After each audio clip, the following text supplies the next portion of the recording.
Warga Kelurahan Lantora, Polewali Mandar dihebohkan dengan seorang pemuda yang tiba-tiba mengamuk dan menyerang 3 orang warga dengan senjata tajam hingga terluka. Selain melukai warga, orang yang diduga alami gangguan jiwa ini juga masuk ke sejumlah toko dan membawa senjata tajam jenis parang.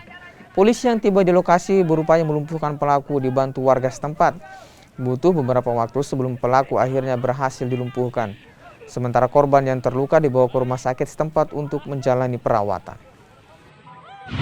Awalnya dia tiba-tiba datang langsung buka kulkas. Ya. Buka kulkas langsung dievakuasikan. Semua barang.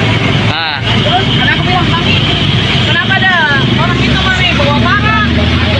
Buka kulkas baru dia tutup lagi baru dia pergi. Ternyata dia pergi ke toko samping. Di toko samping dia ngamuk. Minta rokok suaranya keras sampai karyawannya semua lari. Setelah itu dia marah jadi terus dia menyeberang ke sebelah. Habis semua pohon di babat. Dia berteriak, "Kau yang bawa lari, ayo." Lalu saya bilang, orang gila ini. Lalu saya harus cepat telepon supaya untuk pihak terkait supaya diamankan.